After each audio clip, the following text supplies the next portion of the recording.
তো ইদানিং অনেকে এই রোজার মাসে বেশি বেশি সময় দিচ্ছে ফেসবুকে, অনেক বেশি অ্যাক্টিভিটি বাড়ায় দিচ্ছে, কারণ সারাদিন তারা প্রচুর সময় পাচ্ছে ফেসবুকের পেছনে সময় ব্যয় করার জন্য।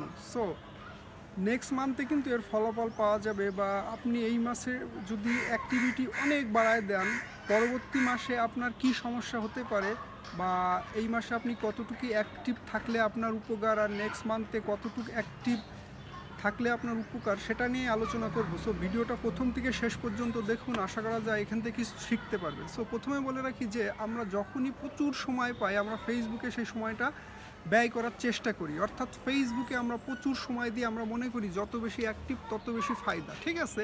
বাট এটার একটা লিমিট আছে।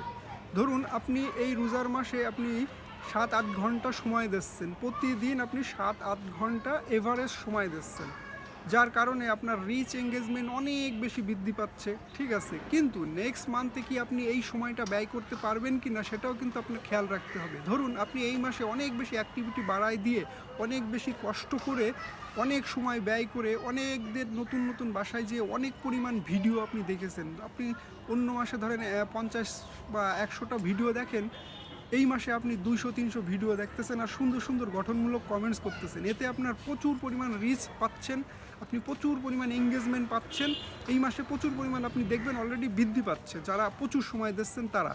আর যারা সময় দিচ্ছেন না তাদের কথা আলাদা, বাট যারা প্রচুর সময় দিচ্ছেন, এখন এই মাসে ধরুন আপনি প্রচুর পরিমাণ রিচও পেয়েছেন, এঙ্গেজমেন্টও পেয়েছেন, আপনার ভিউও বৃদ্ধি পেয়েছে, সব কিছু ঠিক আছে। কিন্তু নেক্সট মান্থে যখন আপনি এই লেভেলটা রাখতে পারবেন না, অর্থাৎ 7-8 ঘন্টা আপনি রাখতে পারবেন না, তখন দেখা গেলো 2-3 ঘন্টা সময় দিতে পারছেন, তখন কিন্তু আপনার রিচ আর এঙ্গেজমেন্ট সব কিছু লালই থাকবে, উঠা কিন্তু অনেক কষ্ট হয়ে যাবে, তখন কিন্তু এই পরিমাণ সময় আপনি দিতে পারবেন না।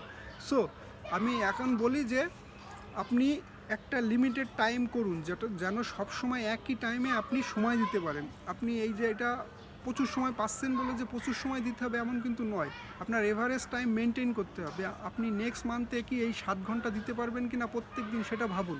যদি না দিতে পারেন তাহলে এখনই আস্তে আস্তে একটা এভারেজে নিয়ে আসুন। দেখা গেল এই মাস বা এই রোজার মাসটা শেষ হওয়ার পরে আপনি নেক্সট মান্থে কতটুকু সময় ব্যয় করতে পারবেন, সেই হিসাবটা করেই কিন্তু এই মাসের হিসাবটা করুন। যদি আপনি নেক্সট মান্থে মনে করেন না আমি এভারেজ সর্বসাকুল্যে 4-5 ঘন্টা সময় দিতে পারবো, তাহলে এই মাসেও আপনি 4-5 ঘন্টা সময় দেন, কারণ আপনি সময় যত ব্যয় করবেন নেক্সট মান্থে কিন্তু সমস্যা হয়ে যাবে। কারণ এই মাসে আপনি প্রচুর পরিমাণ এঙ্গেজমেন্ট বৃদ্ধি করবেন, প্রচুর পরিমাণ রিচ আপনি বৃদ্ধি করবেন, প্রচুর পরিমাণ ভিউ আপনি পাবেন, প্রচুর পরিমাণ ফলোয়ার আপনি বৃদ্ধি পাবে, প্রচুর পরিমাণ অর্থ আপনার ইনকাম হবে যদি কোনো সেটআপ থাকে, হ্যাঁ। আর নেক্সট মান্থে এই সময় আপনি ব্যয় করতে পারবেন না, যার কারণে আপনার ড্যাশবোর্ডটা লাল হয়ে যাবে, আপনার এঙ্গেজমেন্টটা নিচে লেবে যাবে, আপনার ভিউ কমে যাবে, আপনার ফলোয়ার কমে যাবে, আপনার অর্থ ইনকামও কমে যাবে। সো এই বিষয়টা একটা ভাবার বিষয়। সো আপনি চেষ্টা করুন যে এভারেজ একটা টাইম বের করা, আর এভারেজ টাইম দেওয়া যেন সবসময় একটা লেভেলটা ভারসাম্যপূর্ণ থাকে, সবসময় আপনার ড্যাশবোর্ডটা যেন গ্রিন থাকে। এই মাসের জন্য ওই মাস যেন লাল না হয়ে যায়, বা গত মাসের জন্য বা আপনি এই মাসে যে কাজ করতেছেন তার জন্য আপনার গ্রিন হচ্ছে আর গত মাসে লাল ছিল, এরকম যেন একটা অসামঞ্জস্যপূর্ণ পরিবেশ সৃষ্টি না করে একটা সুন্দর পরিবেশ সৃষ্টি করে কাজ করতে থাকুন। সেক্ষেত্রে আপনারও ভালো লাগবে, যখন দেখবেন আপনার ড্যাশবোর্ড সবসময় গ্রিনই থাকবে, আপনার মনও ভালো থাকবে, আর কাজ করতেও আপনার ইচ্ছা বেশি থাকবে। সো আজকে এই পর্যন্ত, ধন্যবাদ সবাইকে।